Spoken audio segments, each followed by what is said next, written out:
Hello students, आज हम NCERT पाठ्यक्रम के अंतर्गत कक्षा 12 विषय हिंदी के अध्याय 5 सहर्ष स्वीकारा है, जिसके लेखक गजानन माधव मुक्तिबोध हैं, उसके विषय में अध्ययन करेंगे। यहाँ पर शब्द है सहर्ष स्वीकारना। सहर्ष मतलब खुशी से और स्वीकारना उसको मानना। तो स्वीकारना और सहर्ष स्वीकारना दोनों में क्या अंतर है, गजानन माधव मुक्तिबोध जी ने इसके विषय में क्या बताया है, आज उसी विषय में हम आज अध्ययन करेंगे। गजानन माधव मुक्तिबोध जी सामने आप देख रहे हैं, इनके विषय में आज हम पहले अध्ययन करते हैं। तो प्रयोगवादी काव्यधारा के प्रतिनिधि कवि गजानन माधव मुक्तिबोध का जन्म मध्य प्रदेश के ग्वालियर जिले के श्योपुर नामक स्थान पर 13 नवंबर 1917 में हुआ। इनके पिता पुलिस विभाग में थे, अतः निरंतर स्थानांतरण मतलब एक स्थान से दूसरे स्थान पर परिवर्तित होना, स्थानांतरण के कारण इनकी पढ़ाई नियमित और व्यवस्थित रूप से नहीं चल पाई, बिल्कुल नहीं चल पाई। आज हम इस स्कूल में पढ़ रहे हैं, 2 महीने बाद हमें कहीं और जाना पड़ रहा है, हमें वहाँ स्कूल में एंट्री लेनी पड़ रही है। तो जो इस दूसरे स्कूल में हमें बदलाव होता रहता है, उसके कारण बिल्कुल आपकी पढ़ाई अव्यवस्थित हो जाएगी, आपको कुछ भी समझ में नहीं आएगा, आपका जीवन डिस्टर्ब हो जाएगा शिक्षा के प्रति। तो वैसा ही माधव मुक्तिबोध जी के साथ हुआ। 1954 में इन्होंने नागपुर विश्वविद्यालय से एमए हिंदी विषय करने के बाद राजनाथ गांव के डिग्री कॉलेज में अध्यापन कार्य आरंभ किया। उन्होंने अध्यापन, लेखन और पत्रकारिता 3 चीज़ देख रहे हैं। अध्यापन साथ साथ टीचिंग किया, पढ़ाया है, लेखन लिखने का कार्य किया है और पत्रकारिता, सभी क्षेत्रों में योग्यता, प्रतिभा और कार्यक्षमता का परिचय दिया। मुक्तिबोध को जीवन संघर्ष करना पड़ा और संघर्षशीलता ने उन्हें चिंतनशील और जीवन को नए दृष्टिकोण से देखने को प्रेरित किया। 11 सितंबर 1964 में यह महान चिंतक, दार्शनिक, पत्रकार, सजग, लेखक, कवि इस संसार से चले गए। 1917 में इनका जन्म हुआ और 1964 में इनकी मृत्यु हो जाती है। जो इनके महत्वपूर्ण कविता संग्रह हैं वो चांद का मुंह टेढ़ा और भूरी भूरी खाक तो, ये दोनों ही बहुत ही महत्वपूर्ण इनके कविता संग्रह हैं, जो प्रतियोगिता परीक्षाओं में अक्सर पूछ ले जाते हैं। कहानी संग्रह काठ का सपना, विपात्र और सतह से उठता आदमी, तीनों ही कहानी संग्रह बहुत ही महत्वपूर्ण है। विपात्र नाम से इनकी कहानी भी है और विपात्र नाम से ही इन्होंने एक उपन्यास भी लिखा है। आइए इनकी आलोचना के बारे में एक दिन। आलोचना कामायनी एक बहुत ही बड़ा महाकाव्य है जो जयशंकर प्रसाद जी ने लिखा है। 1936 में कामायनी की रचना हुई थी जयशंकर प्रसाद जी के द्वारा। उन्होंने उसी कामायनी की एक आलोचना को देखते हुए पुनर्विचार कामायनी एक पुनर्विचार नाम से एक आलोचना की है। क्या नई कविता का आत्मसंघर्ष, नए साहित्य का सौंदर्य शास्त्र और समीक्षा की समस्याएं, इन सब विषयों को लेकर इन्होंने आलोचनाएं की। रचनावली मुक्तिबोध रचनावली 7 खंड में प्रकाशित हुई। उन्होंने वसुधा, नया खून आदि पत्रों में संपादन सहयोग भी किया। और गजानन माधव मुक्तिबोध जी, जो इससे पहले कविता में हमने बताया था कि तार सप्तक जो अंग्रेजी के द्वारा संपादित पत्र होते थे, उनमें भी एक महत्वपूर्ण भूमिका इन्होंने निभाई है। तार सप्तक के भी ये कवि रहे हैं। आइए सहर्ष स्वीकारा के विषय में हम उसका प्रतिपाद्य और सार पे अध्ययन करते हैं। प्रतिपादन कैसे किया जा सकता है, किन बातों पे उसका प्रतिपादन हुआ है। तो मुक्तिबोध की कविताएं आमतौर पर लंबी होती हैं, मतलब मुक्तिबोध को लंबी लंबी कविताओं के बारे में जाना जाता है। इन्होंने जो भी छोटी कविताएं लिखी हैं उनमें से एक सहर्ष स्वीकारा है और भूरी भूरी खाकतूत, ये दोनों ही कविताएं इनकी। ये सहर्ष स्वीकारा छोटी कविता है जो भूरी भूरी खाकतूत काव्य संग्रह से ली गई है। एक होता है स्वीकारना और दूसरा होता है सहर्ष स्वीकारना, यानी खुशी खुशी से स्वीकारना। यह कविता जीवन के सब सुख दुख, संघर्ष, अवसाद, उठा पटक को सम्यक अंगीकार करने की प्रेरणा देती है। कवि को जहाँ यह प्रेरणा मिली, कविता प्रेरणा के रस उत्सव तक भी हमको ले जाती है। तो कवि ने 2 चीज़ें बताई हैं। क्या बताया है? सबसे पहले आपको बताया है स्वीकारना और दूसरा होता है सहर्ष स्वीकारना। एक बात तो है कि हमें किसी बात को मानना पड़ रहा है और उस बात को, तो हम किसी भी बात को स्वीकार तो कर लेते हैं लेकिन हमारा हृदय उसे नहीं मानता है। पर यहाँ पर मुक्तिबोध जी ने कहा है कि किसी बात को सहर्ष खुशी खुशी ही स्वीकार लेना चाहिए, चाहे आपके जीवन में सुख दुख आए, संघर्ष हो रहा हो, अवसाद हो, आपका मन दुख हो, जीवन में कितने भी उठापटक हो रहे हैं, उन सबको सहर्ष खुशी खुशी स्वीकार करना चाहिए। तो सार है, कवि कहता है कि मेरे जीवन में जो कुछ भी है वह मुझे सहर्ष स्वीकार है। मुझे जो कुछ भी मिला है वह तुम्हारा दिया हुआ है तथा तुम्हें प्यारा है। मेरी गवली गरीबी, विचार वैभव, गंभीर अनुभव, दृढ़ता, भावनाएं आदि सब पर क्या है? तुम्हारा प्रभाव है। तुम्हारा कौन? यहाँ पर हम दो रूप से ले सकते हैं, चाहे प्रकृति के विषय में बात हो रही हो, माँ, प्रेमिका, आप किसी को भी इंगित करके बोल सकते हैं कि तुम्हारा दिया हुआ है, ईश्वर का दिया हुआ है, और जो भी दिया है तुमने वो मुझे सहर्ष स्वीकार है। तुम्हारे साथ मेरा न जाने कौन सा नाता है, जितनी भी भावनाएं बाहर निकलने का प्रयास करता हूँ, जितनी मेरे हृदय में भावनाएं हैं, संवेदनाएं, मैं उन्हें जितना भी बाहर निकलने का प्रयास करता हूँ, मैं उतना ही अधिक उमड़ती हैं, वो सब क्या अपने उतना ही उमड़ बढ़ के आती हैं। तुम्हारा चेहरा मेरी ऊपरी धरती पर चांद के समान अपनी कांति बिखेरता रहता है। जो आपका तुम्हारा चेहरा है वह धरती पर कैसे, जैसे ऊपर से आकाश से चांद अपनी कांति बिखेरता है, उसी का काम आपका चेहरा मेरे लिए कर रहा है।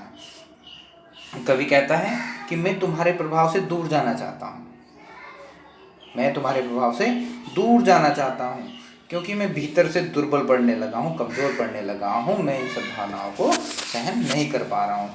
तुम मुझे दंड दो ताकि मैं दक्षिणी ध्रुव की अंधकारमयी अमावस्या की रात्रि, दक्षिण ध्रुव पर अंधकार होता है पूरा, उसकी रात्रि के अंधेरे में लुप्त हो जाऊं। मैं तुम्हारे उजालेपन को अधिक सहन नहीं कर पा रहा हूँ। तुम्हारी ममता, ममता किसकी? माता की। तुम्हारी ममता की कोमलता भीतर से चुभने सी लगी है, मेरी आत्मा कमजोर पड़ने लगी है। वह स्वयं को पाताली अंधेरों की गुफाओं में लापता होने की बात कहता है, किंतु वहां भी उसे प्रियतम का सहारा है। इसका एक तरफ आप माँ को दे सकते हैं जिसकी ममता पर निछावर है, एक तरफ प्रेमिका को दे सकते हैं जिसके प्रेम से हम परिपूर्ण हैं। तो वहाँ पर भी यदि मैं जाता हूँ तो मुझे प्रेमिका की याद आती रहती है। तो आइए इस कविता को हम पढ़ते हैं। सहर्ष स्वीकार है। जिंदगी में जो कुछ है, जो भी, चाहे कुछ भी है, सुख है, दुख है, मैं आनंद से रह रहा हूँ, नहीं रह रहा हूँ, जो कुछ भी है मेरे जीवन में है, इसलिए कि जो कुछ भी मेरा है वह तुम्हें प्यारा है। गबरीली गरीबी यह गंभीर अनुभव, यह विचार वैभव, जो कुछ भी अनुभव, नूतन नवीन हमें जीवन में अनुभव रहते हैं। सहर्ष गबरीली गरीबी, अहंकारी जो गरीबी होती है, मैं गरीब हूँ पर मुझे स्वीकार है, मैं इस जीवन को आपके द्वारा जो मुझे ईश्वर ने जीवन दिया है मैं उसे स्वीकार करता हूँ। ये विचार वैभव, जो भी चाहे मेरे मन में अच्छे विचार आ रहे हैं, बुरे आ रहे हैं, मैं उन्हें स्वीकार करता हूँ, बुरे विचारों को अच्छे वैभव से ढक लेता हूँ। दृढ़ता यह भीतर की सरिता, यह जो मेरी दृढ़ता है उसकी बात कर रहा हूँ। भीतर की सरिता यह अभिनव सब मौलिक है, नए हैं, मूल हैं। ये जो विचार मेरे मन में आ रहे हैं ये सब क्या है? मूल है, मौलिक, इसलिए कि पल पल में जो कुछ भी जागृत है अपलक है, कि मेरे जीवन में जो जागृत है, मैं जाकर जो जीवन जी रहा हूँ अपलक है, ये देखनीय है, अपलक है, हमको देखें कि चाहे किसी भी परिस्थिति में हमारा जीवन हो, हमारी भावनाएं हो, मेरी कोई भी भावना किसी का अनुकरण या बनावट नहीं है। इसका कारण यही है कि पल पल में मेरे मन में जो भी भावना जागृत होती है वह कभी शांत नहीं होती, वह सदा टकटकी बांधी सावधान रहती हैं। सब कुछ तुम्हारा ही संवेदन है, सब कुछ तुम्हारी ही देन है। संवेदन तुम्हारा, ये क्या है? सब कुछ तुम्हारा ही संवेदन है। जानी क्या रिश्ता है, जानी क्या नाता है, जितना भी उड़ेलता हूँ भर भर फिर आता है। दिल में क्या झरना है, मीठे पानी का सोता है। कहना है कि मैं जितना भी याद करने की कोशिश करता हूँ, पता नहीं क्यों मुझे तुम्हारी याद आती रहती है। वो जाने कौन सा हम दोनों के बीच में रिश्ता बना हुआ है, कौन सा नाता है, जितना भी उसे बाहर निकालने की कोशिश करता हूँ, अपने मन के दुख को दूर करने की कोशिश करता हूँ, मैं फिर वापिस आ जाता है। दिल में क्या झरना है, मतलब जिस तरह से झरने से लगातार पानी बहता रहता है कि क्या दिल में कोई झरना है क्या उन यादों का, या मीठे पानी का कोई श्रोता है, श्रोता मतलब स्रोत से पानी आता है, या मीठे पानी का कोई श्रोता है। भीतर वह ऊपर तुम। कौन? भीतर वह ऊपर तुम। ऐसा लगता है, मुझे ऐसा प्रतीत होता है कि मेरे मन में भीतर मीठे पानी का था प्रेम भावना का झरना है। भीतर वह ऊपर तुम, मुस्काता चांद क्यों धरती पर रात भर, मुझ पर त्यों तुम्हारा ही खिलता हुआ चेहरा है। तो कितना एक उपमा दी गई, किससे? चांद से। कि मुस्काता चांद जो धरती पर रात भर, मुझ पर त्यों तुम्हारा ही खिलता हुआ चेहरा है। तुम्हारे चेहरे की उपमा चांद से दी गई है। कवि कहता है कि मेरे हृदय के प्रेम भाव का पता नहीं हृदय में कौन सा झरना है, झरने के जल के समान मेरे मन का प्रेम भाव कम नहीं होता। मेरे भीतर झरने के समान प्रेम भाव है, और ऊपर अर्थात हृदय के बाहर तुम हो। अंदर वो झरना है और बाहर तुम हो हृदय के, इसलिए मेरे हृदय के प्रेम भाव के कम होने का कोई प्रश्न ही नहीं है। मुझे देखकर तुम्हारा चेहरा इस प्रकार खिल उठता है जिस प्रकार चंद्रमा पृथ्वी को देखकर सारी रात उसके ऊपर झुका मुस्कुराता रहता है, आनंदमय रहता है, खिला खिला रहता है। इसी प्रकार मैं तुम्हें देखकर रहता हूँ। नेक्स्ट है, सचमुच मुझे दंड दो कि भूलूं मैं तुम्हें भूल जाने की। आप मुझे दंड दो कि मैं तुम्हें भूल जाने की भूल भी कर सकता हूँ। मेरे मन में जो हृदय भाव उत्पन्न हो रहे हैं मैं उन्हें भूल जाऊं। दक्षिणी ध्रुव अंधकार अमावस्या, शरीर पर चेहरे पर अंतर में पालूं मैं, झेलूं मैं उसी में नहालूं मैं, इसलिए कि तुमसे ही परिवेटित आच्छादित रहनीय रमणीय यह उजाला अब सहा नहीं जाता, नहीं सहा जाता। कवि कहना चाहता है कि मैं सत्य कह रहा हूँ कि तुम मुझे ऐसा दंड दो जिससे मैं तुम्हें भूल जाने की बात सदैव के लिए भूल जाऊं।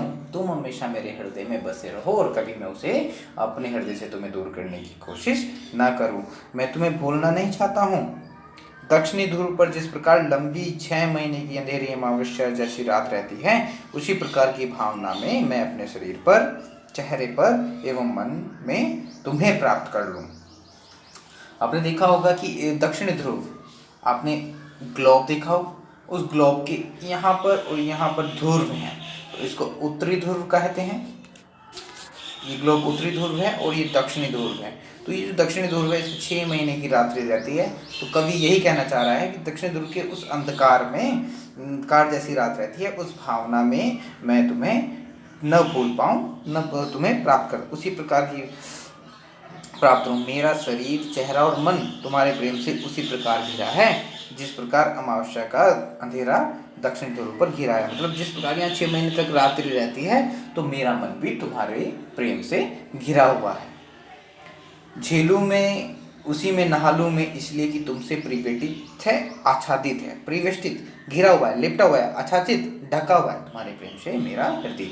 रहने का रमणीय है उजाला अब सहा नहीं जाता, नहीं सहा जाता। मैं इस प्रकार, अब वो कहता है इसका कारण है कि तुमसे घिरा रहना और तुमसे ढका रहना प्रकाश के समान है, परंतु जो प्रेम तुम्हारा मेरे मन में है वह एक प्रकाश के समान है। यह प्रकाश अब मुझसे सहन नहीं हो रहा है। यह उजाला बहुत सुंदर है परंतु मुझसे सहा नहीं जाता। तुम्हारी ममता के बादल के समान है, जिस प्रकार बादल मंडराता है उसी प्रकार तुम्हारी ममता मुझे कोमलता प्रदान करती है, मुझे कोमल बनाती है। यह कोमलता मेरे मन को पीड़ा से भर देती है, इसलिए अब मैं उस प्रेम को दूर रखना चाहता हूँ। बादल के ममता की मंडराती कोमलता भीतर पिरती है और अक्षम बनाती है, मुझे कमजोर बनाती है, अक्षमताहीन बनाती है। आत्माएं झटपटाती छाती को भव्यता डराती है, मतलब भविष्य के रूप में उसको डराती है, बहलाती है, सहलाती है, आत्मीयता बर्दाश्त नहीं होती। कहता है कि भविष्य की संभावनाएं मेरे दुर्बल मन को डराती हैं, भविष्य की संभावनाएं मुझे बहलाती हैं और धैर्य बंधाती हैं। यह तुम्हारी ममता और तुम्हारे अपनेपन का प्रभाव है, इसी कारण तुम्हारा अपनापन मुझसे सहन नहीं हो रहा है। तुम जितना मुझे प्रेम कर रहे हो वह मुझसे सहन नहीं हो रहा है। आगे कवि कहते हैं कि सचमुच मुझे दंड दो, सचमुच मुझे दंड दो कि हो जाऊं मैं पाताली अंधेरे की गुहाओं में और विवरों में। जो पाताली जो बिल्कुल अंधेरा होता है, यहाँ पर उसकी गुफाओं में, उसके विवरों में, उसके छिद्रों में, जहाँ पर पूर्णतः अंधेरा रहता है उसमें चला जाऊँ। धुएं की बादलों में बिल्कुल लापता, लापता कि वहाँ भी जो तुम्हारा ही सहारा है, इसलिए कि जो कुछ भी मेरा है या मेरा जो होता सा लगता है, कहता है कि वहाँ पर तुम्हारा क्या, प्रेमिका का सहारा है, मुझे प्रेमिका, इसलिए कि जो कुछ भी मेरा है या मेरा होता सा लगता है, कि चाहे मेरे जीवन में कुछ भी है, चाहे मुझे महसूस हो रहा है कि यह मेरा है, होता सा संभव है, वही तुम्हारे ही कारण के कार्यों का घेरा है। सभी वह तुम्हारे ही कारण है या कार्यों का घेरा है, कार्यों का वैभव है। अब तक तो जिंदगी में जो कुछ था, जो कुछ है, सहर्ष स्वीकार है, इसलिए कि जो कुछ भी मेरा है वह तुम्हें प्यारा है। यहाँ पर कवि अपनी अंतिम पंक्तियों में वह कहना चाहता है कि मैं हंसी नहीं कर रहा हूँ, अपितु सत्य कह रहा हूँ कि तुम मुझे दंड दो, सचमुच मुझे दंड दो कि हो जाऊं पाताली अंधेरे को गुफाओं में, विवरों में, कि पाताल के अंधेरे के समान सोनेपन से भरी गुफाओं में या विशाल बिलों में, जो विवर होते हैं उनको बिल बोलते हैं, विशाल विवरों में छिप जाऊं मैं, मेरा बिल्कुल न पता चले, तुम्हारे प्रेम का दंड पाकर मैं धुएं के बादलों में और पाताली अंधकार वाली गुफाओं में छिपकर संघर्ष से बच जाऊं और केवल तुम्हें ही स्मरण करता रहूँगा। तो कवि कहते हैं कि मैं अकेला कहाँ रहूँगा, मुझे वहाँ भी तुम्हारा सहारा होगा, मुझे तुम्हारे सहारे के कारण ही जो कुछ भी मेरा है, तो मेरा होने का जो भी संभावना है वह सब तुम्हारे कारण है। बिना कारण के कोई कार्य नहीं होता। कवि ने संभवतः ये सत्य ही कहा है कि यदि हम कुछ भी कार्य करते रहें उसके बाद कोई ना कोई कारण अवश्य होता है। तो तुम कारण हो और मेरे पास जो कुछ है, जो कुछ हो सकता है वह कार्य है। कारण कार्य के भिन्न नहीं होते, दोनों एक दूसरे की डोरी की ना बंधे रहते, कि जिस प्रकार हम कार्य करते हैं वो कारण जरूर होता है। हम एक दूसरे, आप स्कूल आ रहे हैं, कॉलेज आ रहे हैं, तो उन कॉलेजों के पीछे क्या कारण है, आपको शिक्षा प्राप्ति का कारण है।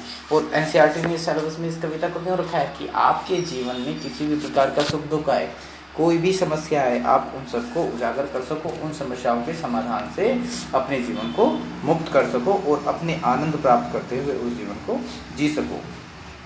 तो कार्यों का वैभव है।